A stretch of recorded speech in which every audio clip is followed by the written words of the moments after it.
Doctor صاحب، سب سے پہلے امت کے اندر جو آج کل ایک جملہ مشہور ہے، ایک مقولہ مشہور ہے کہ کسی کو چھیڑو نہ اور اپنا چھوڑو نہ. والدین بھی اپنی اولاد کی تربیت کے لیے ان کو اچھا برا نہیں کہہ سکتے.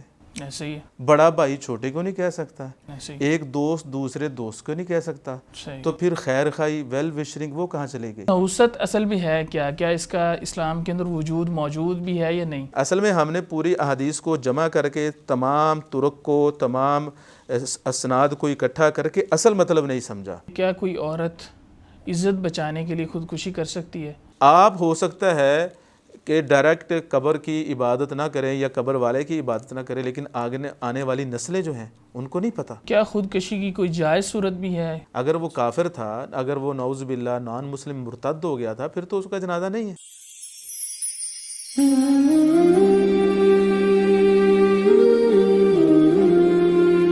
السلام علیکم ورحمۃ اللہ وبرکاتہ. بسم اللہ الرحمن الرحیم. ناظرین کرام، پروگرام عقیدہ ہی راہ نجات کی نئی قسط کے ساتھ آپ کی خدمت میں حاضر ہیں، اور میں ہوں آپ کا میزبان حافظ سعد الرحمان. ہمارے ساتھ موجود ہیں جناب ڈاکٹر ارشاد الحسن ابرار صاحب، اور آج بھی ہم عقیدہ کے موضوع پر ہی گفتگو کریں گے. ناظرین، آپ جانتے ہیں کہ عقیدہ جو ہے وہ کسی بھی امت کی ساکھ اور بنیاد ہوتا ہے. اگر عقیدہ درست ہے تو گویا کہ امت جو ہے وہ صحیح راستے پر موجود ہے. تو ہم اس پروگرام کے ذریعے امت کے اندر جو ایسے مسائل پیدا ہو گئے ہیں جو صحیح عقیدہ سے تعلق نہیں رکھتے، ان کے متعلق گفتگو کرتے ہیں، اور ان کو امت کو صحیح جو عقیدہ ہے اور صحیح جو مسائل ہیں جو قرآن و سنت سے ثابت ہیں ان کی طرف لے کے آنے کی کوشش کرتے ہیں. تو ہم ڈاکٹر صاحب کی طرف چلتے ہیں. ڈاکٹر صاحب کیسے ہیں آپ؟ جی الحمدللہ، اللہ کا بڑا شکر ہے. آپ کا شکریہ ادا کرتے ہیں کہ آپ نے ایک دفعہ پھر وقت نکالا. یہ میرے لیے سعادت کی بات ہے. سلامکم اللہ. جزاکم اللہ. جزاکم اللہ. ڈاکٹر صاحب، سب سے پہلے امت کے اندر ایک جو آج کل ایک جملہ مشہور ہے، ایک مقولہ مشہور ہے کہ کسی کو چھیڑو نہ اور اپنا چھوڑو نہ. یعنی اگر جہاں جو لگا ہے اسے لگا رہنے دو، اور جہاں پر آپ لگے ہیں وہاں پر لگے رہیں. تو کیا یہ صحیح عقیدے کی روشنی میں، قرآن و سنت کی روشنی میں کیا یہ بات درست ہے؟ ایسا کرنا ٹھیک ہے یا نہیں؟ دیکھیں، یہ جملہ جو ہے نا، بڑے بڑے دانشور، ڈاکٹرز، انجینئرز، ایجوکیٹڈ لوگ اس کو اپنی زندگی کا اصول بنائے بیٹھے ہیں. جی جی. اسی وجہ سے انہوں نے اپنے کان اور آنکھیں بند کیے ہوئے ہیں. ٹھیک ہے. اسی اصول پر کار بند رہتے ہوئے وہ کہتے ہیں جی اپنا چھوڑو نا، کسی کو چھیڑو نا. ٹھیک ہے. اب اپنا چھوڑو نا، اس کا مطلب کیا ہے؟ وہ ایک فرقے کی پرستش کر رہے ہیں. صحیح. اب یہ گراؤنڈ ریالٹی ہے کہ تمام انسانیت راہ راست پر نہیں ہے. صحیح. تو مطلب کیا ہے؟ اپنا چھوڑو نا، باپ دادا سے جو کچھ بھی ملا ہے غلط صحیح کی تمیز کیے بغیر اسی پہ قائم دائم رہو. غلط تو ہم بھی ہو سکتے ہیں نا، کوئی بھی غلط ہو سکتا ہے. تو یہ تو لاجیکلی بات غلط ہے. بالکل ایسے ہی. اور اگر ہم اس کو قرآن کے پیرائے میں دیکھیں تو سورہ مائدہ میں آیت نمبر 104 میں اللہ رب العالمین فرماتے ہیں وَإِذَا قِيلَ لَهُمْ تَعَالَوْا إِلَىٰ مَا أَنزَلَ اللَّهُ وَإِلَى الرَّسُولِ. صحیح. جب مشرکین مکہ سے یا کسی بھی آدمی سے کہا جاتا ہے آؤ اس چیز کی طرف جو اللہ تعالیٰ نے نازل کیا، وہ دین، وہ عقیدہ، وہ کانسیپٹ، وہ نظریہ جو قرآن و سنت کا ہے، آؤ رسالت مآب صلی اللہ علیہ وآلہ وسلم کی بات کی طرف، قالوا حسبنا ما وجدنا علیہ آباءنا. تو وہ کہتے ہیں جی ہمارے لیے وہی کافی ہے جس دین پر ہم نے اپنے باپ دادا کو پایا، ہم اپنا چھوڑنے والے نہیں ہیں. صحیح. جبکہ اللہ تعالیٰ فرماتے ہیں اولو کان آباؤہم لا یعلمون شیئا. حقیقت تو یہ ہے کہ ان کے والدین کچھ جانتے ہی نہیں تھے، جاہل تھے. صحیح. ولا یہتدون، اور وہ ہدایت ان کے قریب سے بھی نہیں گزری تھی. صحیح. تو یہ کہنا کہ اپنا چھوڑو نا، یہ لاجک کے بھی خلاف ہے، انسانی جو اصول و قوانین ہیں ان کے بھی خلاف ہے، قرآن و سنت کے تو ہے ہی خلاف. صحیح. اسی طرح اس جملے کا جو دوسرا جزء ہے کہ کسی کو چھیڑو نا، جیسے میں نے پہلے کہا دیکھنے کی حد تک یہ جملہ بڑا امن پسند لگتا ہے، ایسے ہی ہے. بالکل. وگرنہ ہے یہ گمراہ کن جملہ ہے. اب دوسرا مثال کے طور پر کسی کو چھیڑو نا، اس کا مطلب کیا ہے؟ اس کا مطلب یہ ہے جو جہاں پر لگا ہوا ہے لگا رہنے دو. لگا رہے. کسی سے اچھی بری سنو نا، کسی کو اچھی بری کہو نا. کہو نا. یہ تو انسانی مینرز کے خلاف ہے. اس کا مطلب ہے کہ والدین بھی اپنی اولاد کی تربیت کے لیے ان کو اچھا برا نہیں کہہ سکتے. ایسے ہی ہے، بڑا بھائی چھوٹے کو نہیں کہہ سکتا، ایسے ہی، ایک دوست دوسرے دوست کو نہیں کہہ سکتا، صحیح. تو پھر خیر خائی ویل وشرنگ وہ کہاں چلے گئی؟ وہ تو پھر جو اصلاح کا پہلو وہ ختم ہی ہو وہ جائے گا. ختم ہو جائے گا. بلکہ اس سے تعجب والی بات یہ ہے کہ یہ معاملہ ان کو صرف دین میں نظر آتا ہے، دنیا میں یہ جملہ کیوں نہیں کارآمد ہوتا؟ مثال کے طور پر خدا نہ خواستہ اگر کسی کا بیٹے کو نشے کی لت لگ جائے تو پھر وہ اسے کیوں منع کرتا ہے؟ اس کا علاج کیوں کرواتا ہے؟ جو چور چوریاں کرتے ہیں ان کو کیوں منع کیا جاتا ہے؟ جو اوباش عزتیں لوٹتے ہیں، جو روبری کرتے ہیں، دیگر جرائم لوگ کرتے ہیں، پھر ان کو نہ چھیڑو. شیخ صاحب یہ تو وہ یہاں پر اگر ان کو یہ مثال دیتے ہیں نا، وہ یہاں پہ یہ بات سامنے رکھتے ہیں کہ یہ جو معاملات ہیں ان کا تعلق دوسروں سے بھی ہے، یعنی کہیں نہ کہیں دوسرے جڑے ہوئے ہیں، لیکن جو آپ کے دین کا معاملہ ہے وہ آپ کا اور اللہ تعالیٰ کا ہے، تو اس میں آپ جو ہے وہ کسی کو نہ چھڑیں. اگر کسی دوسرے کے ساتھ تعلق ہے تو وہ تو ظاہری بات ہے معاشرے میں بگاڑ کا سبب. ایسا اگر ہوتا تو رسالت مآب صلی اللہ علیہ وسلم کو اس چیز کی سمجھ نہیں آئی تھی کہ دین کا معاملہ آپ کا اور اللہ تعالیٰ کا ہے. نبی علیہ الصلوۃ والسلام نے تو ڈائریکٹ دعوت ہی لوگوں کو دی ہے، دعوت شروع ہوتی ہی لوگوں کے ساتھ ہے. بلکہ اس امت مسلمہ کا جو خاصہ ہے، جو امتیاز ہے، وہ یہی ہے. اللہ تعالیٰ قرآن مجید میں فرماتے ہیں کنتم خیر امۃ اخرجت للناس، تمہیں بہترین سب سے افضل امت بنایا گیا ہے. کیوں؟ تأمرون بالمعروف وتنہون عن المنکر. تمہارا بنیادی فریضہ ہی یہ ہے کہ تم نیکی کا حکم دیتے ہو اور برائی سے روکتے ہو. اور یہی بات صحیح مسلم میں موجود ہے. حضرت ابو سعید خدری رضی اللہ تعالیٰ عنہ فرماتے ہیں، رسالت مآب صلی اللہ علیہ وآلہ وسلم نے فرمایا من رأى منکم منکرا فلیغیرہ بیدہ. تم میں سے اگر کوئی شخص برائی دیکھتا ہے، غلط چیز دیکھتا ہے، غلط عقیدہ ہے یا غلط عمل ہے، اگر اس کے پاس یہ اتھارٹی ہے ہاتھ سے روکنے کی، یعنی کہ وہ کسی مقتدر حلقے میں ہے، پولیس میں ہے یا اس طرح کا کوئی ہے اس کا معاملہ، تو وہ ہاتھ سے بھی روک سکتا ہے. فَإِن لَّمْ يَسْتَطِعْ فَبِلِسَانِهِ. اگر ہاتھ سے روکنے کی اتھارٹی نہیں ہے تو پھر اپنی زبان سے، حکمت و دانائی سے، پیار اور محبت سے اس کو منع کیا جائے. تو اس جملے کا تو مطلب یہ ہے جو جہاں پہ لگا ہوا ہے اس کو لگا رہنے دو. تو یہ جملہ جو ہے دیکھنے کی حد تک بڑا خوشنما ہے، لیکن حقیقت میں یہ گمراہ کن جملہ. اس طرح تو شیخ صاحب پھر یہ نہیں ہو جائے گا کہ اسلام کی دعوت دینا غیر مسلموں کو وہ بھی ایک حساب سے، اس جملے کے حساب سے ہاں تو جی، وہ بالکل یہی ہے. جب نبی علیہ الصلوۃ والسلام نے مشرکین مکہ کو دوسرے تیسرے لوگوں کو دعوت دینا شروع کی، ان کا سب سے پہلا آبجیکشن ہی یہی تھا. وہ کہنے لگے، جس طرح اللہ تعالیٰ نے قرآن مجید میں ان کی بات نقل کی ہے، اجعل الآلہۃ الہا واحدہ، کہ یہ محمد صلی اللہ علیہ وآلہ وسلم کیسے انسان ہے، انہوں نے تمام الہوں کا ایک الہ بنا دیا. یہ کہتے ہیں ایک اللہ کی عبادت کرو. تو یہ تو پھر دعوت کا طریقہ یہ رک جائے گا. صحیح. اسلام کا طریقہ صحابہ کرام، تابعین، اہل علم کا جو آج تک چلا آ رہا ہے، جو خیر خواہی ہے، لوگوں کو اچھائی کی دعوت دینا، برائی سے روکنا، پھر وہ تو رک جائے گا. تو اس لیے یہ جملہ جو ہے گمراہ کن جملہ ہے. میں جو آپ کی بات سے سمجھاؤں کہ یہ نہ صرف انسان کے دین کے لیے بگاڑ کا سبب ہے بلکہ معاشرے کے لیے بھی بگاڑ کا. معاشرے کے لیے بنیادی بگاڑ کا سبب بھی یہ جملہ ہے. ہاں یہ الگ بات ہے، جو بات کرنے والے ہیں، جو علماء ہیں، جو دعات ہیں، جو سپیکرز ہیں، ان کو حکمت و دانائی کے ساتھ، پیار اور محبت کے ساتھ، اعلیٰ اخلاق کے ساتھ لوگوں کو دعوت دینی چاہیے. یہ ان کی اولین ذمہ داری ہے. شیخ صاحب اس کے بعد ہم اگر اس طرف آتے ہیں، اپنے پروگرام کی بات کرتے ہیں، ہم اپنے پروگرام میں ڈیفرنٹ جو امت کے مسائل ہیں، جو بگاڑ ان میں پیدا ہو گیا ان کی نشاندہی کرتے ہیں اور ان کی اصلاح کی کوشش کرتے ہیں. تو امت تو پہلے جو ہے وہ اس میں بہت زیادہ تفرقہ ہے، امت کٹی ہوئی ہے، اس میں بہت زیادہ مسائل ہیں، اتحاد نہیں ہے امت کے اندر. تو اگر ہم یہ کام کر رہے ہیں تو اس سے امت کے اتحاد کے اندر جو مزید نقص واقع نہیں ہوگا کہ ہم لوگوں کو بتا رہے ہیں کہ یہ طریقہ ٹھیک نہیں ہے، آپ اس طرح کریں، یہ قرآن و سنت سے ثابت نہیں ہے. تو اس سے یہ چیز جو ہے امت کے اتحاد کی منافی نہیں ہے. دیکھیں یہ کویسچن بڑا منطقی کویسچن ہے، لیکن ہم جس چیز کی طرف دعوت دے رہے ہیں، ہمارے ناظرین اور سامعین بھی جانتے ہیں، ہم نے آج تک اپنی یا کسی دوسرے کی تو بات کی نہیں ہے. ہم تو بات کرتے ہیں قرآن و سنت کی. ہمارے پاس جو میزان اور ترازو ہے وہ قرآن و سنت ہے. ہمارے جو روزمرہ کے عقائد و نظریات ہیں، ہمارے جو کنسیپٹس ہیں، ہماری جو سوچ فکر ہے، ہم اس کو قرآن و سنت کے میزان میں ماپتے اور تولتے ہیں. ٹھیک ہے. اگر اس پر وہ پوری اترتی ہے تو الحمدللہ. ادروائز ہم اپنے آپ سے بھی اور اپنے سامعین سے بھی یہ ریکویسٹ کرتے ہیں کہ وہ اپنی اصلاح کریں. ٹھیک ہے نا. تو اس لیے قرآن و سنت پر ہی اتفاق ہو سکتا ہے. مثال کے طور پر اللہ رب العالمین قرآن مجید میں فرماتے ہیں وَاعْتَصِمُوا بِحَبْلِ اللَّهِ جَمِيعًا وَلَا تَفَرَّقُوا. اے مسلمانوں تمام کے تمام اللہ تعالیٰ کی رسی پر مجتمع ہو جاؤ، جمع ہو جاؤ. جی ٹھیک ہے. تفرقوں میں مت پڑو. ٹھیک ہے. اب وہ اللہ کی رسی کیا ہے؟ وہ قرآن مجید ہے. بے شک. تو قرآن مجید ہی ایک مسلمان کا عقیدہ ہے. تو ہر وہ چیز جو قرآن مجید کے منافی ہے، قرآن مجید کے عقیدے کی روشنی میں وہ غلط ہے، تو ہمیں اسے اوائڈ کرنا چاہیے.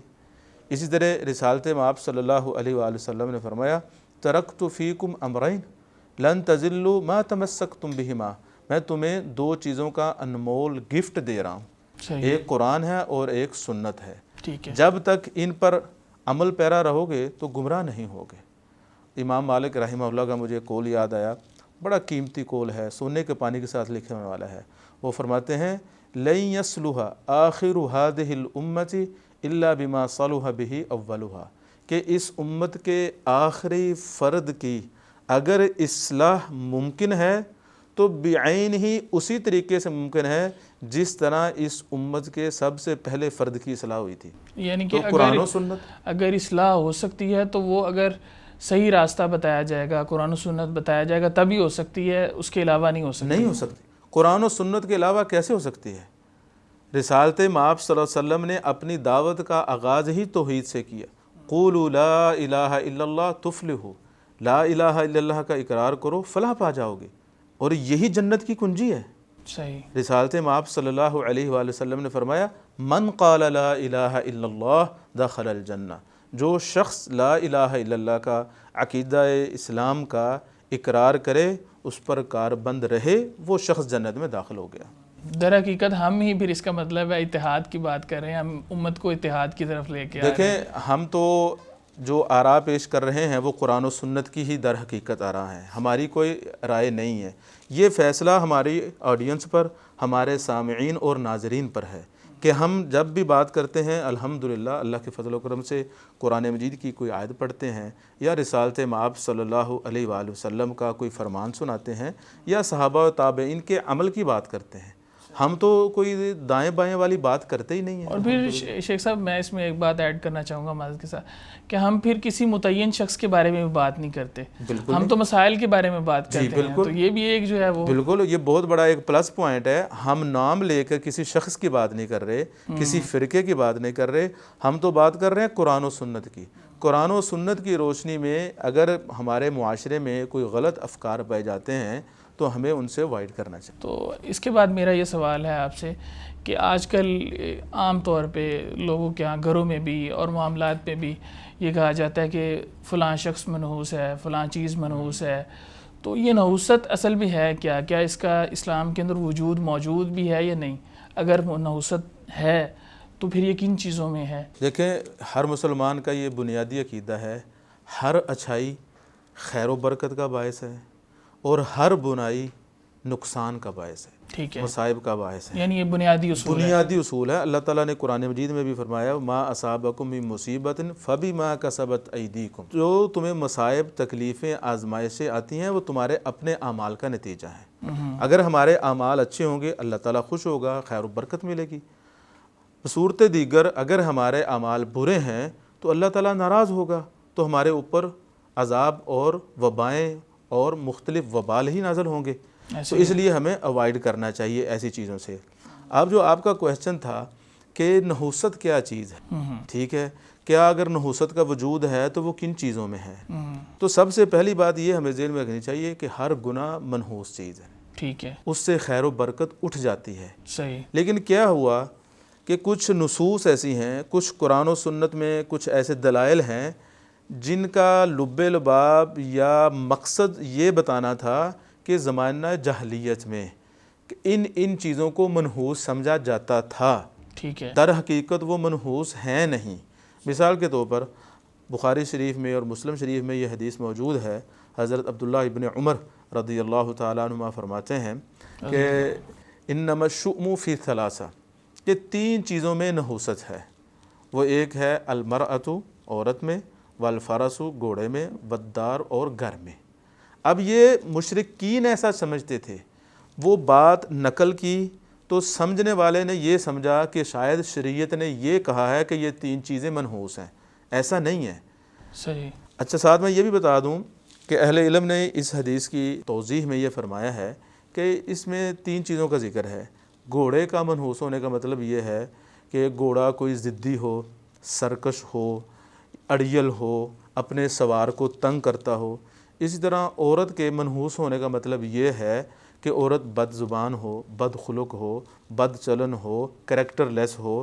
اس طرح گھر کے منحوس ہونے کا مطلب یہ ہے کہ وہ گھر تنگ و تاریک ہو، ہوادار نہ ہو، یا اس کے آس پاس کی لوکیشن اچھی نہ ہو، یا پڑوسی اور نیبر برے ہوں تو انسان کہتا ہے یہ میں تو اس گھر سے تنگ آ گیا ہوں، یعنی شارحین نے پھر اسی اصول کے مطابق جو اسی ہے اصول کے مطابق۔ اب مسئلہ یہ ہے کیا واقعی ان چیزوں میں نحوست ہوتی ہے؟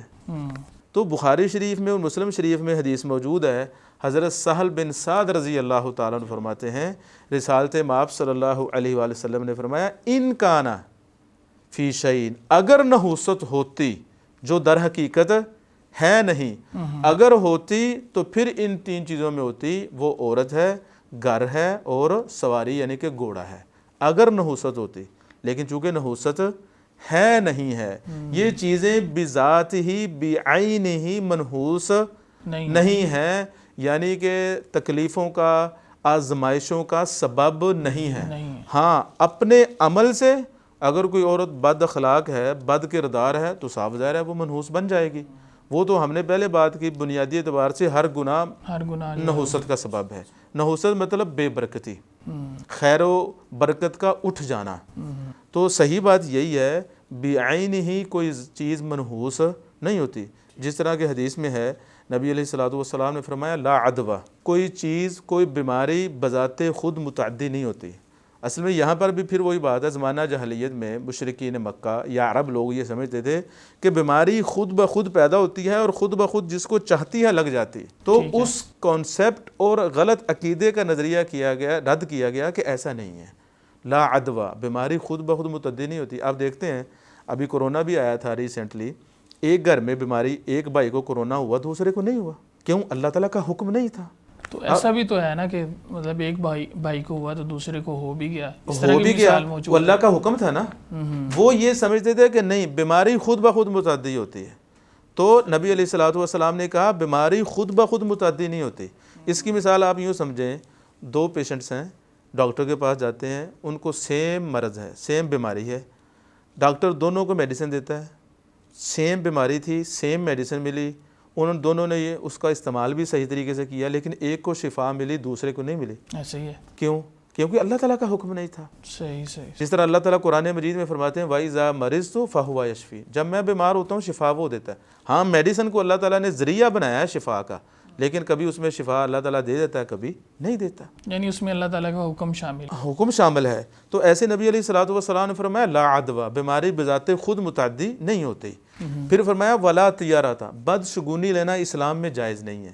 مثال کے طور پر جس طرح ہمارے معاشرے میں یہ بات مشہور ہے، کوئی گھر سے نکلتا ہے تو بلی راستہ کاٹ گئی، وہ نہیں جی نہیں، آج میرا سفر جو ہے اچھا نہیں ہے، آج میں نہیں جاؤں گا، کہیں ایکسیڈنٹ ہو جائے گا، فلاں ہو جائے گا، یہ بدشگونی لینا یہ جائز نہیں ہے۔ بلکہ اس سے بڑھ کر نبی علیہ الصلوۃ والسلام نے فرمایا ولا حامہ، حامہ بھی اسلام میں جائز نہیں۔ حامہ کیا ہوتا تھا؟ یہ بھی زمانہ جاہلیت میں ایک نظریہ تھا کہ اگر کسی انسان کا قتل کر دیا گیا تو اس کا قصاص نہیں لیا گیا، بدلہ نہیں لیا گیا، تو مقتول کی روح جو ہے وہ اس کی ڈیڈ باڈی سے نکل کر الو نامی جو پرندہ ہوتا ہے اس میں آ جاتی ہے، پھر وہ بھٹکتی رہتی ہے، چیختی چلاتی ہے کہ میرا بدلہ لو۔ جب تک بدلہ نہ لیا جائے اس کی روح جو ہے چیخو پکار کرتی رہتی ہے، اس کو وہ حامہ کہتے تھے۔ تو شریعت نے کہا ایسا بھی کچھ نہیں ہے۔ پھر آخر میں رسالت مآب صلی اللہ علیہ وسلم نے فرمایا ان تکن الطیرۃ، اگر بدشگونی ہوتی، اگر نحوست ہوتی، شریعت نے کنڈیشن کے ساتھ کہا ہے، کنڈیشنل معاملہ، اگر ہوتا یہ معاملہ تو عورت میں یا گھر میں یا سواری میں ہوتا، لیکن ہے نہیں ہے۔ بلکہ مجھے ایک حدیث یاد آئی، ابن ماجہ کی حدیث ہے، 1993 نمبر حدیث ہے۔ یہ بہت فیصلہ کن حدیث ہے۔ اس میں مخمر بن معاویہ رضی اللہ تعالیٰ عنہ فرماتے ہیں نبی علیہ الصلوۃ والسلام نے فرمایا لا شؤمہ، نحوست نام کی چیز ہوتی کوئی نہیں، اچھا اگر کسی نے منحوس سمجھنا ہے تو گناہوں کو سمجھے، جرائم کو سمجھے، کرائم کو سمجھے، یہ جو ہیں جو قانون شکنی کرتے ہیں، یہ جو خیر و برکت کے اٹھ جانے کا اسباب ہیں، ان سے انسان بچے، وگرنہ بذات ہی اللہ تعالیٰ کی مخلوقات منحوس نہیں ہیں۔ آپ علیہ الصلوۃ والسلام نے فرمایا لا شؤما، اور پھر بعد میں فرمایا قد یکون الیمن فی ثلاثہ، بلکہ 3 چیزوں میں برکت ہوتی ہے۔ اچھا دیکھیں اصل میں ہم نے پوری احادیث کو جمع کر کے تمام طرق کو، تمام اسناد کو اکٹھا کر کے اصل مطلب نہیں سمجھا، صحیح، تو ہم ایک حدیث کو پڑھ کے ایک چیز کو ایک زاویے اور اینگل سے دیکھ کے ہم جو ہے بات کرنے لگ جاتے ہیں، باقی دوسرا اینگل دیکھتے نہیں ہیں، تو وہ معاملہ غلط ہو جاتا ہے۔ تو حضرت مخمر بن معاویہ رضی اللہ تعالیٰ فرماتے ہیں، رسالت مآب صلی اللہ علیہ وسلم نے فرمایا لا شؤما، نحوست نہیں ہے، آگے فرمایا وقد یکون الیمن فی ثلاثہ، بلکہ 3 چیزیں برکت کا باعث ہیں۔ وہ 3 چیزیں کیا ہیں؟ آپ علیہ الصلوۃ والسلام نے فرمایا المرأۃ، عورت۔ اچھا بھئی دیکھیں پوری انسانیت کی نسل جو ہے وہ ایک مرد اور عورت کے ایسے ہی ہے، بالکل ایسے ہی ہے، ٹھیک ہے، اور ماں ہی پہلی گود ہے جو انسان کی اولاد کی تربیت کرتی ہے، ایسے ہی ہے، وہی گھر کی ذمہ دار، گھر کی حکمران ہوتی ہے، گھر کی 4 دیواری کی اوورآل مرد ہے، پھر گھر کی 4 دیواری کی ذمہ داری عورت کے سپرد کی گئی ہے، تو وہ تو خیر و برکت کا باعث ہے۔ بالکل ایسے ہی، اور پھر فرمایا والفرس، سواری، اور یہ ہمارے معاشرے میں سمجھا جاتا ہے جس آدمی کے پاس سواری ہو وہ اسودہ حال ہے اس کی بجائے جس کے پاس سواری نہیں ہے۔ بالکل ایسے، اور پھر اچھا گھر، اچھا لائف سٹائل، کھلا گھر، بڑا گھر، ضرورت کے مطابق اگر گیسٹ بھی آ جائیں، 2 صاحباب بھی آ جائیں، ان کے بیٹھنے لیٹنے کی پراپر مناسب جو ہے رہائش ہو، جگہ ہو، تو یہ تو خوشی کی علامت ہے۔ اچھی چیز ہے یہ تو اصل چیز تو یہ تھی قد یکون الیمن فی ثلاثہ، یمن جو ہے یہ برکت کو کہا جاتا ہے، اس کے اپوزٹ چیز جو ہے وہ شؤم ہے، نحوست ہے۔ صحیح تو میرا خیال ہے کہ معاملہ کلیئر ہے۔ بالکل بالکل، بڑی واضح بات ہو گئی۔ ہمارے ہاں تو معاشرے میں بہت زیادہ مسائل ہیں اس کی وجہ سے، اکثر یہ خواتین کو منحوس سمجھا جاتا ہے، کسی گھر میں کوئی نئی خاتون آئی ہے شادی کر کے، اس کے بعد کوئی نقصان ہو گیا، گھر میں کوئی فوت ہو گیا، تو وہ یہ کہنا شروع کر دیتے ہیں جی یہ تو منحوس ہے، تو اس کی وجہ سے اگر کسی کا خامند فوت ہو گیا جی یہ عورت ہی منحوس ہے۔ اسی طرح اگر صبح کوئی ادھار مانگنے آ جاتا ہے، صبح صبح بڑا مشہور ہے، جی بالکل، کہتے ہیں جی بونی کے ٹائم یہ ادھار والا آ گیا، تو یہ لوگوں کی بنائی ہوئی باتیں ہیں، دین اسلام کے اندر ان چیزوں کی کوئی ویلیو نہیں، یعنی سرے سے نحوست ہے ہی نہیں اسلام نہیں، ہے ہی نہیں۔ صحیح، ہاں جیسے ہم نے شروع میں بات کی، اگر کوئی چیز منحوس ہے تو وہ گناہ ہے، گناہ ہے، یعنی جس چیز میں خیر و بھلائی نہیں، آپ اسے یہ کہہ لیں منحوس ہے، یا آپ اسے یہ کہہ لیں کہ خیر و برکت سے خالی ہے، ایک چیز ہے، لیکن بذات خود نحوست جو ہے وہ ایک روایت میں آتا ہے، اگرچہ اس کی سند کمزور ہے لیکن بات صحیح ہے کہ جب انسان گناہ کرتا ہے اس کے دل پہ سیاہ نقطہ لگ جاتا ہے، پھر وہ گناہ کرتا ہے، پھر ایک اور نقطہ لگ جاتا ہے، حتیٰ کہ وہ گناہ کرتا رہتا ہے، اس کے دل پر سیاہ نقطے لگتے رہتے ہیں، حتیٰ کہ اس کا سارا دل سیاہ ہو جاتا ہے۔ ٹھیک ہے، تو نبی علیہ الصلوۃ والسلام نے فرمایا، جو میں حدیث سنانا چاہتا تھا جس کی سند میں کلام ہے، نبی علیہ الصلوۃ والسلام نے فرمایا جس طرح لوہے کو زنگ لگتا ہے ایسے ہی ان دلوں کو بھی زنگ لگ جاتا ہے، ان کے اوپر سیاہی چڑھ جاتی ہے۔ تو صحابہ کرام نے کہا اللہ کے نبی صلی اللہ علیہ وآلہ وسلم، ہمیں لوہے کا زنگ تو اتارنا آتا ہے، لیکن اگر دلوں کو زنگ لگ جائے تو وہ کیسے اتارا جائے؟ تو پھر نبی علیہ الصلوۃ والسلام نے فرمایا اللہ کا ذکر کرنے سے اور قرآن مجید کی تلاوت سے۔ قرآن مجید ہی سب سے بڑا عقیدہ ہے، بلکہ ہم نے پہلی قسط میں یہ بات کی تھی، قرآن مجید میں سب سے پہلا حکم ہی عقیدے کا ہے، تو قرآن ہی عقیدہ ہے۔ ہم آج بھی اپنے آڈینس کو، ناظرین اور سامعین کو یہی دعوت فکر دیں گے کہ آئیے ہم سب مل کر اپنا عقیدہ قرآن و سنت کی روشنی میں بنائیں۔ ٹھیک ہے، یعنی کسی شخصیت پرستی میں نہیں جانا، قرآن و سنت کے مطابق بنائیں، جس طرف بھی آپ کا عقیدہ ہے اس کو آپ جو بھی نام دے لیں وہ یہ قرآن و سنت کی روشنی میں۔ صحیح۔ شیخ صاحب میرا اگلا سوال یہ ہے کہ غیر مسلموں کی یا عیسائیوں کی جو عبادت گاہیں ہیں وہاں پر جانا، وہاں جا کر پھر عبادت کرنا، یہ کیسا ہے؟ کیا کوئی مسلمان غیر مسلموں کی عبادت گاہ میں جا کے عبادت کر سکتا ہے؟ دیکھیں یہ بڑا امپورٹنٹ کویسچن ہے۔ مسلمان کو ایسی جگہ پر عبادت کرنے سے منع کر دیا گیا ہے جہاں پر غیر اللہ کی عبادت ہوتی ہے۔ ٹھیک ہے، جہاں پر وہ انسٹیٹیوٹ یا وہ تعلیم گاہ یا وہ مدرسہ یا وہ خانگاہ یا وہ عبادت گاہ جو ہے کفر و شرک کا، خرافات اور بدعات کا اڈا ہو، وہاں پر ایک مسلمان کو صحیح عبادت کرنے کی بھی اجازت نہیں دی گئی۔ ٹھیک ہے، قرآن مجید میں بھی اللہ تعالیٰ نے منع کیا ہے اور رسالت مآب صلی اللہ علیہ وسلم نے بھی منع کیا ہے۔ مثال کے طور پر سورہ توبہ میں اللہ تعالیٰ فرماتے ہیں لا تقم فیہ ابدا، اے محمد صلی اللہ علیہ وسلم آپ مسجد ضرار میں کبھی نماز مت پڑھیں۔ اچھا، آپ جو مانتے ہیں یہ مسجد ضرار منافقین نے مسلمانوں کے مقابلے میں مدینہ میں بنائی تھی، بے شک ایسے انہوں نے رسالت مآب صلی اللہ علیہ وسلم سے ریکویسٹ کی کہ آئیے آپ ہمارے ہاں نماز پڑھائیے تاکہ ہم بعد میں اس جگہ کو اپنے لیے عبادت گاہ ایک مسجد بنا لیں۔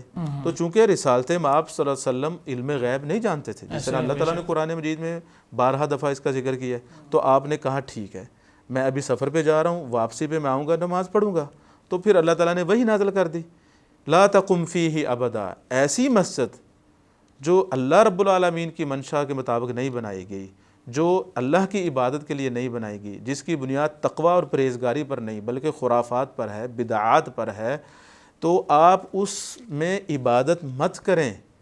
اب یہاں پر جو میں اصل اشارہ کرنا چاہتا ہوں، اگر نبی علیہ الصلوۃ والسلام مسجد ضرار میں جا کے نماز پڑھتے یا عبادت کرتے تو کس کی عبادت کرنی تھی؟ اللہ تعالیٰ کی کرنی تھی ڈیفینیٹلی۔ لیکن ایسی جگہ جو مرکز ہو فتنوں کا، سازشوں کا، خرافات کا، شرکیات کا، بدعات کا، وہاں پر صحیح عبادت کرنے سے بھی اللہ رب العالمین نے رسالت مآب صلی اللہ علیہ وسلم کو روک دیا۔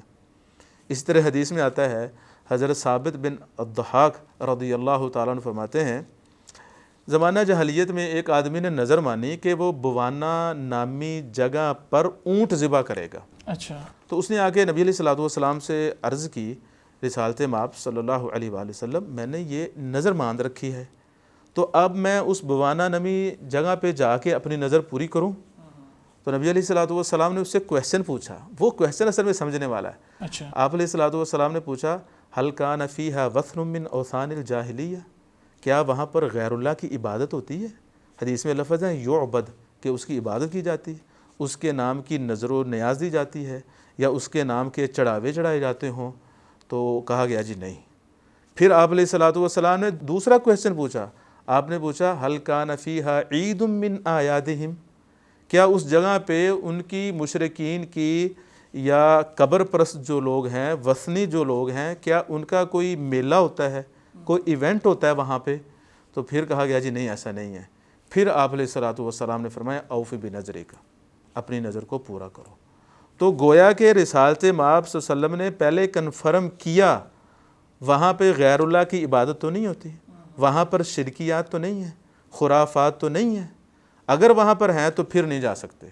تو صاف ظاہر ہے جو نان مسلم کی عبادت گاہیں ہیں، عیسائیوں کی ہوں یا یہودیوں کی ہوں یا ہندوؤں کی ہوں یا سکھوں کی ہوں، وہاں پر تو غیر اللہ کی عبادت ہوتی۔ اگر کوئی اس طرح کی مسجد مسلمانوں کی ہو کہ جہاں پر دین کے جو ایسی چیزیں ہیں جو دین کے اندر شامل نہیں ہیں وہ ان چیزوں کا وجود پایا جاتا ہو یا وہ چیزیں دیکھنے میں، تو پھر وہاں پر کیا کریں گے؟ دیکھیں مثال کے طور پر میرا خیال شاید آپ کا اشارہ اس چیز کی طرف ہے کہ ہمارے پاکستان میں بر صغیر میں خاص کر کچھ ایسی مساجد ہیں جن کے اندر قبریں بنائی گئی ہیں، قبریں بھی بنی ہوتی ہیں، تو ایسی مساجد سے جو ہے مثال کے طور پر اہل علم نے بڑی محتاط گفتگو کرتے ہوئے یہ کہا ہے کہ اوائڈ کرنا چاہیے، ٹھیک ہے۔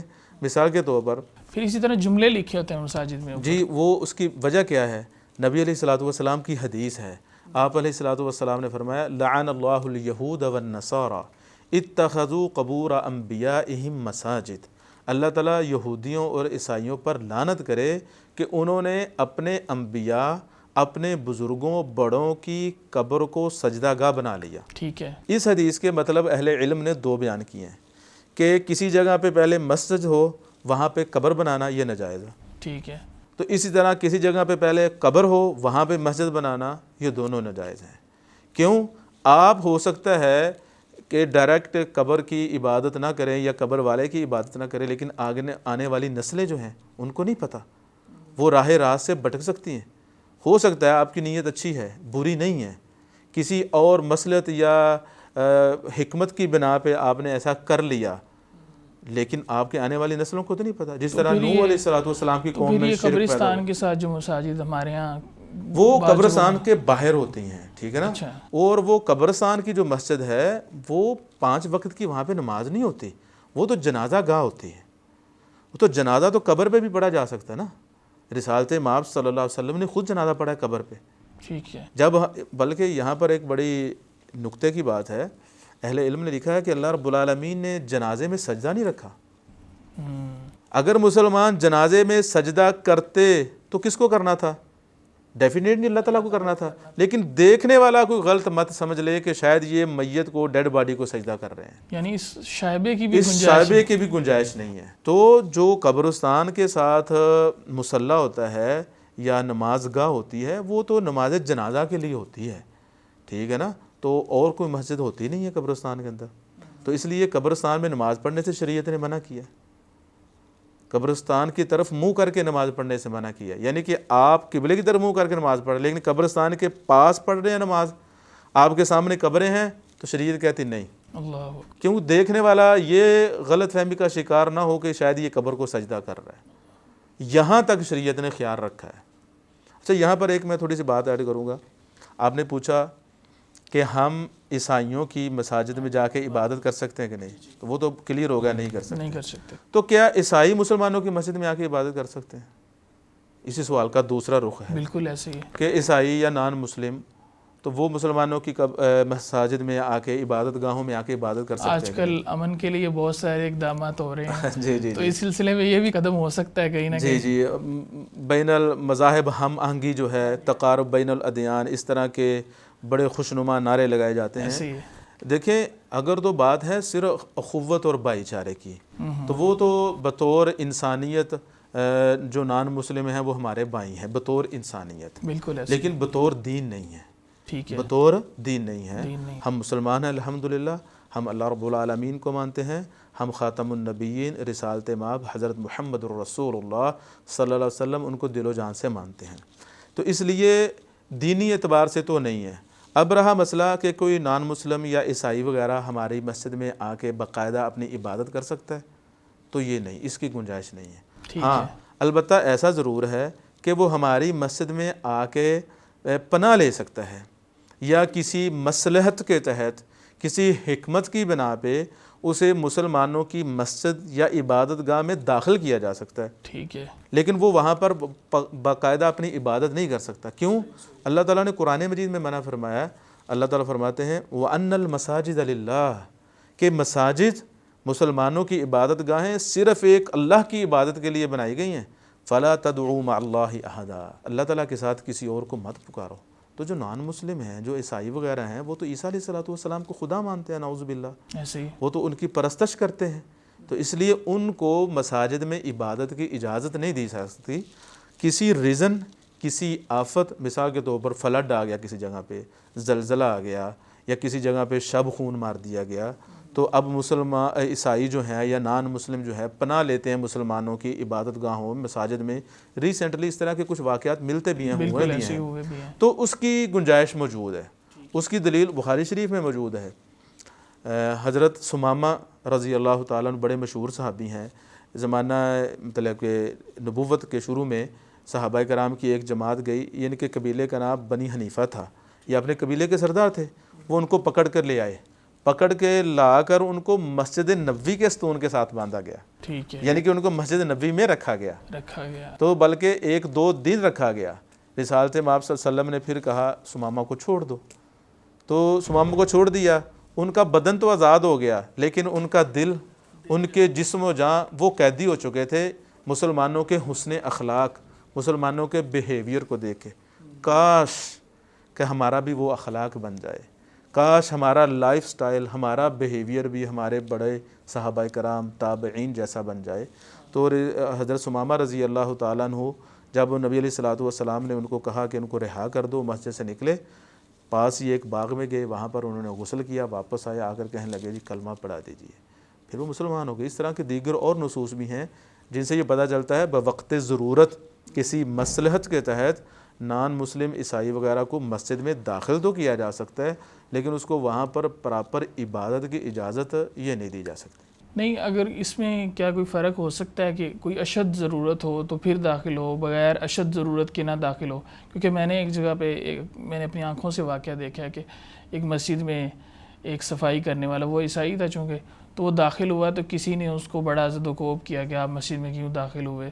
تو اس طرح وہ اگرچہ پانی پینے کی گنجائش نکلتی، پانی پینا بہت بڑی ضرورت ہے، اچھا، خاص کر اس گرمی کی شدت کے موسم میں اگر کوئی نان مسلم صفائی کرنے والا ہے یا وہ پیسنجر ہے، مسافر ہے، وہاں سے گزر رہا ہے، اسے پیاس لگی ہے، وہ پوچھتا ہے پانی، کوئی کہتا ہے جی مسجد میں کولر لگا ہوا ہے، وہ پانی پینے کے لیے جا سکتا ہے۔ تو لوگ کہتے ہیں کہ آپ پاک نہیں ہے یا اس طرح کر کے، تو وہ پھر نہیں، وہ اس کا مطلب یہ نہیں ہے، نجس وہ ہے، ٹھیک ہے نا، مشرک نجس ہوتا ہے، یہ تو اللہ تعالیٰ نے قرآن مجید میں کہہ دیا ہے، لیکن اس کا مطلب یہ نہیں ہے کہ اگر میرا ہاتھ اس کو لگ گیا تو میرا پلید ہو جائے گا ہاتھ، میرا جسم، اس کو مانوی طور پر نجس کہا گیا ہے۔ ٹھیک ہے، عقیدہ، بات پھر وہی آ گئی، اس کا عقیدہ اور نظریہ وہ نجس ہے، وہ غلط ہے، وہ رونگ ہے، وگرنہ اس کی باڈی اگر پاک ہے، اگر اس کی باڈی پر کوئی غلاظت نہیں لگی ہوئی، آپ کا ہاتھ اس کے ہاتھ کو ٹچ کر جاتا ہے تو آپ کا ہاتھ یقیناً پلید یا نجس نہیں ہوگا۔ شیخ صاحب میں اگلے سوال کی طرف آتا ہوں کہ کیا کوئی عورت عزت بچانے کے لیے خودکشی کر سکتی ہے؟ کیونکہ ہم نے اکثر معاشرے میں سنا ہے کہ فلاں عورت نے یا فلاں شخص نے اس طرح خودکشی کی۔ ہم نے سنا کہ جیسے ہمارے جو بڑے ہیں، جب پاکستان بنا تھا، پاکستان بنا تو وہ وہاں سے جب ہجرت کی تو اس دوران کئی ان کی خواتین کو خودکشی کرنی پڑی عزت بچانے کے لیے۔ تو کیا ایسا کرنا یہ ٹھیک ہے یا اس میں بھی کوئی؟ یہ اندلس کا معاملہ ہے، اسپین، پاکستان بنا اور دیگر معاملات میں بھی اس طرح کی مثالیں جو ہیں ہسٹری میں ملتی ہیں۔ دیکھیں، خودکشی کرنا یہ قطعاً ناجائز اور حرام ہے، ٹھیک ہے۔ تو اگر کوئی عورت واقعی بے بس تھی، ہیلپ لیس تھی، مجبور تھی، مکرہہ تھی، اس کے ساتھ زبردستی کی گئی تو یقیناً وہ بے گناہ ہے، ٹھیک ہے، لیکن اس کا مطلب یہ نہیں ہے کہ وہ اپنی جان لے لے، اپنی جان لینے کی اجازت نہیں ہے۔ اصل میں ایسا ہوتا کیوں ہے، کچھ لوگ کو یہ غلط فہمی ہے، وہ یہ سمجھتے ہیں کہ ہمارے پاس جو جان ہے نا وہ ہماری ملکیت ہے۔ ایسا نہیں ہے، یہ جو جان ہے نا یہ اللہ تعالیٰ کی ملکیت ہے، یہ اللہ تعالیٰ کی امانت ہے ہمارے پاس، ہم اس کو تلف نہیں کر سکتے، ٹھیک ہے، ہم اس کو ضائع نہیں کر سکتے۔ اللہ تعالیٰ قرآن مجید میں فرماتے ہیں وَلَا تَقْتُلُوا أَنفُسَكُمْ إِنَّ اللَّهَ كَانَ بِكُمْ رَحِيمًا، اپنی جانوں کو قتل مت کرو، سوسائڈ مت کرو، اپنی جان مت لو۔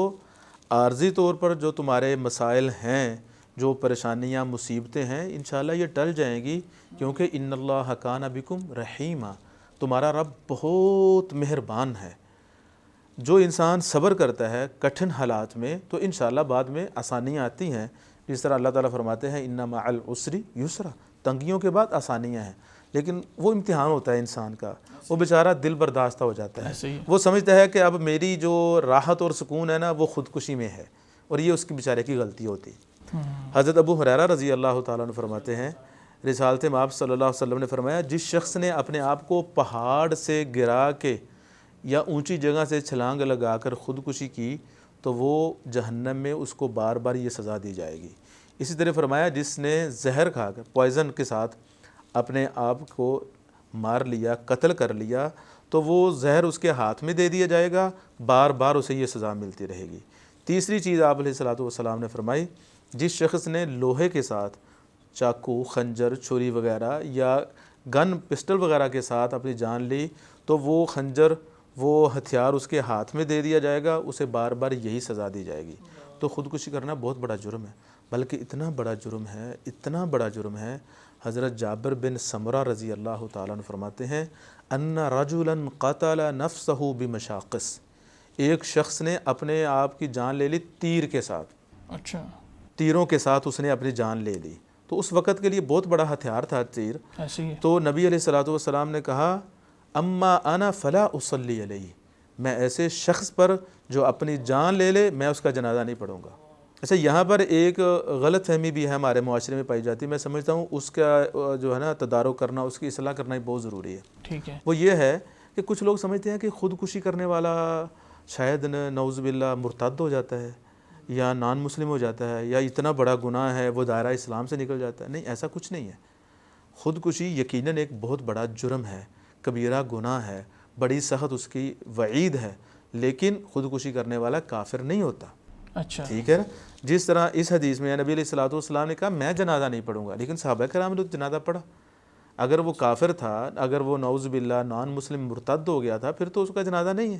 ایسے ہی ہاں، نبی علیہ الصلوۃ والسلام نے ایسا کیوں کیا؟ آپ علماء نے لکھا ہے کہ یہ شاید رسالت مآب صلی اللہ علیہ وآلہ وسلم نے اس وجہ سے کیا، لوگوں کو تنبیہ کرنے کے لیے، وارننگ کرنے کے لیے کہ یہ جرم بہت بڑا ہے۔ لوگ کہیں گے یار اس کا جنازہ رسالت مآب صلی اللہ علیہ وسلم نے نہیں پڑھا۔ آج کے دور میں مثال کے طور پر اگر اللہ نہ کرے کوئی شخص خودکشی کرے اور اس کا وہ ہو بھی سعودی عرب میں، اس کا جنازہ شیخ عبد الرحمن السدیس حافظہ اللہ، شیخ صلاح البدیر مسجد نبوی کے امام ہیں، وہ آج کل پاکستان آ بھی رہے ہیں، تو وہ کہہ دے جی میں اس کا جنازہ نہیں پڑھاؤں گا، تو یہ لوگوں کے لیے عبرت ہے۔ بالکل ایسے تو وہ آدمی جس کا ایک نام ہو، عالم ہو، نامی گرامی ہو، تو وہ ایسے شخص کا جنازہ نہ پڑھے بطور عبرت، لیکن دوسرے لوگ اس کا جنازہ پڑھیں گے۔ ایسے ہی مقروض کا معاملہ ہے۔ جب نبی علیہ الصلوۃ والسلام کے پاس ایک میت لائی گئی تو آپ علیہ الصلوۃ والسلام نے پوچھا کیا اس پر قرض ہے؟ تو صحابہ کرام نے کہا ہاں ہے جی، بلکہ آپ حیران ہوں گے، اس حدیث میں ذکر ہے کہ صرف 2 دینار قرض تھا۔ آپ علیہ الصلوۃ والسلام نے فرمایا صلوا علی صاحبکم، تم اپنے ساتھی کا جنازہ پڑھ لو، میں نہیں پڑھوں گا۔ پھر ایک صحابی حضرت مغیرہ بن شعبہ رضی اللہ تعالیٰ عنہ، انہوں نے ضمانت دی کہ میں اس کا قرض ادا کروں، میرے ذمے ہے۔ پھر رسالت مآب صلی اللہ علیہ وسلم نے جنازہ پڑھایا۔ ان چیزوں میں اصل میں ہم لوگ سستی و غفلت کرتے ہیں، تو اس وجہ سے شریعت نے بطور وارننگ ایسا جو ہے حکم دیا۔ بعض لوگ ان کے بارے میں سنا ہے کہ وہ مینٹل ہیلتھ کی وجہ سے جو ہے نا انہوں نے خودکشی کر لی، تو اس بارے میں کیا حکم ہے؟ کیا اس کی مثال کہیں تاریخ میں کوئی ملتی ہے کہ کسی شخص نے گزرے ہوئے دور میں کہ مینٹل ہیلتھ کی وجہ سے اس نے خودکشی کر لی ہو؟ تو اس ایسے شخص کا کیا حکم ہے؟ اس کا جنازہ جو ہے وہ اگرچہ اس کے گھر والے کہیں کہ جی اس کو مینٹل پرابلم تھی اس وجہ سے اس نے خودکشی کی، تو اس کا جنازہ بے دریغ پڑھنا چاہیے، اس کا کیا حکم؟ دیکھیں جو مینٹل ہے، جس کا دماغ کام نہیں کرتا، مجنون ہے، پاگل ہے، وہ تو مرفوع القلم ہے، وہ تو قابل مواخذہ نہیں ہے، نہ شریعت کے اعتبار سے وہ قابل مواخذہ ہے اور نہ ہی ہمارے قانون میں وہ قابل مواخذہ ہے۔ صحیح۔ بلکہ پاگل انسان تو ہر وقت کچھ نہ کچھ ایسا اس سے سرزد ہو جاتا ہے کہ اس کی موت واقع ہو جاتی، خاص کر اگر وہ بازار میں نکلے گا، روڈ کراس کرنے لگے گا، دیگر معاملات کرے گا، بجلی کا کوئی آلہ، کوئی الیکٹرانک چیز وغیرہ چلانے لگے گا، اس کا مس یوز کر لے گا بیچارہ۔ تو اس لیے وہ تو مرفوع القلم ہے، اس میں کوئی دو رائے نہیں ہے۔ بات اس کی ہو رہی ہے اگر کوئی انسان عقل مند ہے، جانتا بوجھتا ہے، اس کو پتہ ہے یہ چیز میرے لیے نقصان دہ ہے کہ اس سے میری موت واقع ہو سکتی ہے، میں یہ کروں گا تو موت واقع ہوگی، لازمی بات ہے، اس شخص کے لیے یہ ایسا معاملہ ہے۔ صحیح۔ تو کیا خودکشی کی کوئی جائز صورت بھی ہے کسی شخص کے لیے کہ وہ دیکھیں کسی صورت میں بھی خودکشی کی اجازت نہیں دی جا سکتی ہے، کسی صورت، انسان کے حالات جتنے مرضی کٹھن ہوں، انسان کو بلکہ اگر میدان جنگ میں اس کو جسم کو چھلنی کر دیا گیا ہو پھر بھی اجازت نہیں ہے، جتنی مرضی تکلیف ہے، جتنی مرضی تکلیف ہے۔ بلکہ حدیث میں آتا ہے کہ ایک آدمی زخمی ہو گیا تھا میدان جنگ میں، اچھا، پھر اس نے اپنے تلوار کے ساتھ، اپنی خنجر کے ساتھ اپنی جان لے لی، تو رسالت مآب صلی اللہ علیہ وسلم نے صحابہ کرام کو بڑی سختی سے روک دیا، اس کے بارے میں بڑے سخت الفاظ فرمائے، ٹھیک ہے نا۔ تو وہ میدان جنگ میں تھا، زخموں کی تاب نہ لاتے ہوئے اس نے خودکشی کر لی، تو اس کی بھی اجازت نہیں ہے۔ یہی تو انسان کا امتحان ہوتا ہے، یہی انسان کی آزمائش ہوتی ہے۔ اور آپ جانتے ہیں جو لوگ آج بھی ہمارے معاشرے میں ایسے لوگ مل جاتے ہیں جنہوں نے غربت، بیماری، کاروبار کا مندہ، کئی قسم کے مسائل مصائب کا سامنا کیا، پھر انہوں نے وہ ڈٹے رہے، استقامت اختیار کی، حلال اور حرام میں تمیز کی، اللہ تعالیٰ نے ان کی زندگی کے اندر بہت برکت ڈالی۔ یہ تو ہمارے مشاہدے میں ایسی مثالیں موجود ہیں۔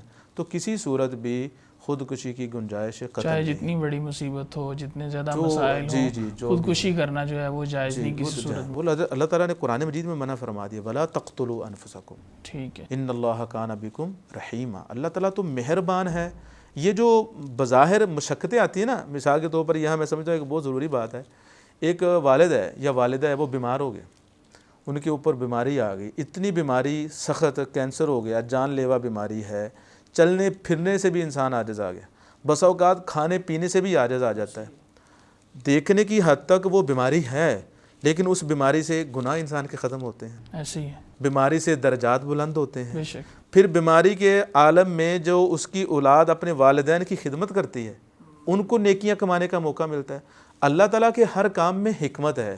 بات وہی ہے، ہم چیزوں کو اپنی نگاہ سے اور ایک اینگل سے دیکھ رہے ہوتے ہیں، دوسرا اینگل یا زاویہ ہماری نگاہوں سے اوجھل ہو جاتا ہے، جس وجہ سے ہم غلط فہمی کا شکار ہو جاتے ہیں۔ تو یہ جو بیماریاں ہیں یا جو آزمائشیں ہیں، جو مصائب ہیں، یہ اللہ تعالیٰ کی طرف سے رحمت بھی ہیں، ہمیں اس اعتبار سے دیکھنا چاہیے۔ اسی وجہ سے آتا ہے کہ بیماری کے عالم میں صبر کرنے والا جو ہے اس کا بہت بڑا اجر ہے۔ شیخ صاحب آپ کا بہت شکریہ، آپ نے ایک دفعہ پھر ہمیں وقت عنایت کیا۔ آپ سے بہت مفید گفتگو ہوتی ہے، اور میں یہ سمجھتا ہوں، میرا گمان یہ ہے کہ ناظرین کے لیے بھی انشاءاللہ یہ بہت زیادہ مفید مسائل ہیں جو ہم ڈسکس کر رہے ہیں، بہت زیادہ مفید چیزیں ہیں، تو انشاءاللہ یہ گفتگو میں جاری بس رہے یہی گی۔ کہوں گا اٹس مائی پلیجر، یہ میرے لیے خوشی اور سعادت کی بات ہے، صحیح، کوئی کلمہ خیر جو لوگوں کے لیے ہو اور وہ میرے لیے بھی ہو۔ اللہ تعالی ہم سب کو عمل کی توفیق عطا فرمائے۔ ہم دعا گو ہیں اللہ تعالیٰ سے، اللہ تعالیٰ کے اسماء حسنہ اور صفات علیٰ کے ساتھ اللہ تعالیٰ ہمارے عقائد کو، ہمارے نظریات کو قرآن و سنت کی روشنی میں آمین، درست اور آمین، ان کی اصلاح فرما دے۔ آمین آمین۔ تو ناظرین کرام، آپ کے سامنے ہم نے آج بھی چند اہم جو چیزیں ہیں امت کے اندر جو مسائل پائے جاتے ہیں وہ رکھے۔ انشاءاللہ یہ سلسلہ آگے بھی جاری رہے گا، آپ ہمارے ساتھ جڑے رہیے۔ السلام علیکم ورحمۃ اللہ وبرکاتہ۔